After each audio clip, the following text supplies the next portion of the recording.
रामबन के परनौत एरिया में जिस तरह का भूस्खलन हुआ है वो काफ़ी दर्दनाक था, काफ़ी भयानक था, जिसका मंजर मैं आपको दिखा रहा हूँ। मेरे पीछे ये घर है, ये किसी भी एंगल से अब घर दिख नहीं रहा है क्योंकि इसकी जो कंडीशन है जैसे कि कोई पुराना बंगला टूट जाता है या कि जिस घर में कोई रहता नहीं है उस घर की कंडीशन वैसी होती है। लेकिन आप देखिए यहाँ पर इनका बाथरूम था और उस समय ये जब ये घर से बाहर निकले होंगे लोग तो किस तरह निकले होंगे, अंदर भी पूरे के पूरे पत्थर भरे हैं।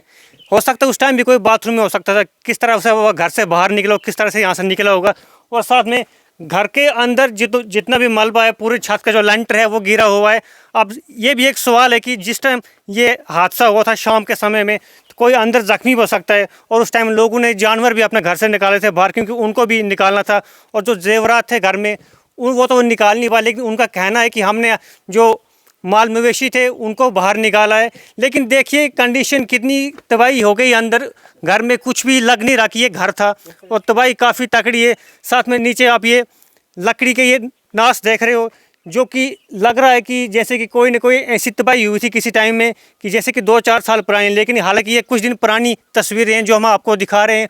और परनौत में लगभग 40 के करीब घर हैं जिनकी तबाही हुई है। और साथ में जो रोड है वो खिसक कर दूसरी वाली रोड में पहुंच गई है, जो दूसरी वाली है वो तीसरी वाली रोड में पहुंच गई है। और यहाँ पर कुछ ऐसी दुकानें भी है जिनकी लोकेशन कुछ और थी और वो लोकेशन कहीं से डिसमेंटल होकर किसी और जगह पर पहुंच गई है। लेकिन यहाँ पर जितने भी लोग उस वक्त मौजूद थे वो तो अभी मौजूद नहीं क्योंकि उनको रिहेबिलिटेट किया गया है और उनको पंचायत घरों में रखा गया है। मैं आपको नीचे के कुछ और दृश्य भी दिखाना चाहूँगा। ये उनका घर का आंगन था जहाँ से वो रोज़ाना चला करते थे और ये पाइप का कनेक्शन है। यहाँ पर एक स्टॉप भी लगा है जहाँ से इनकी टैंकी के लिए पानी जाता था। और ये इनका सामने वाला आंगन था जहाँ पर अब ये लग भी नहीं रहा कि ये किसी तरह का किसी टाइम पे आंगन था। मुझे लगता है ये नीचे उनका जहाँ पर माल मवेशी रखते थे ये वो वाली जगह है। आप खुद ही अंदाज़ा लगाइए उस समय में उन्होंने अपने माल मवेशी कैसे अब यहाँ से निकाले होंगे और किस तरह से वो यहाँ से निकल कर अपने सेफ जगह में गए होंगे। क्योंकि जिस तरह के हालात यहाँ पर दिख रहे हैं ऐसा लग रहा है कि वो अपनी जान में सचमुच में जोखिम में डालकर निकले हैं। हम आपको कुछ और आगे की तरफ लेकर जाते हैं जहाँ पर हम भी खतरे के साथ ही चल रहे हैं, लेकिन यहाँ से आगे हम नहीं जाएंगे क्योंकि दिख भी रहा है कि ये इनका आंगन था और नीचे इनके माल मवेशी रखते थे। नीचे साथ में मंदिर भी है। चलिए आपको मंदिर की ओर ले जाते हैं कि मंदिर का क्या हाल। लेकिन मुझे लगता है कि मंदिर के आसपास जो ज़मीन है वो भी धंस चुकी है। और ये इनका रास्ता था जो कि रोज़ाना दुकानदारी के लिए या राशन पानी लाने के लिए जो गांव में एक छोटा सा पाथ बनाया जाता है सरकार के द्वारा, वो ये रास्ता था। लेकिन ये देखिए नाश जो कि खासकर पहाड़ी इलाकों में लगाया जाता है क्योंकि भूचाल आता है इसलिए लकड़ी का यूज़ किया जाता है जिसकी वजह से घर हमारे टूटते नहीं हैं। लेकिन ये भी कहीं ना कहीं अब ये टूट गए हैं। कितना भयानक तबाही यहाँ पर देखने को मिल रही है। और चलिए अब मंदिर के पास चलते हैं।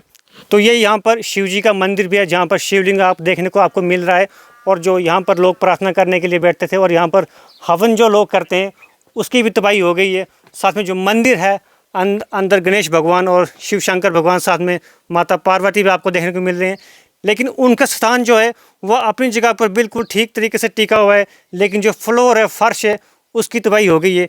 लेकिन साथ में जो मंदिर की जो ओवरऑल आप देख रहे हो तो वो लगभग ठीक ही ही है, लेकिन मंदिर लगभग ठीक ही दिख रहा है। लेकिन जो घरों की तबाही दिख रही है वो काफ़ी तबाही वाली है। साथ में नीचे आप रोड भी देख सकते हो। रोड में ये रोड यहाँ पर थी नहीं क्योंकि ये रोड यहाँ से डिसलोकेट होकर किसी और जगह पर पहुँच गई है। क्योंकि जो यहाँ पर लोग हैं उनको भी एग्जैक्टली पता नहीं क्योंकि ये शाम का समय था जिस समय ये इस तरह का हादसा हुआ है।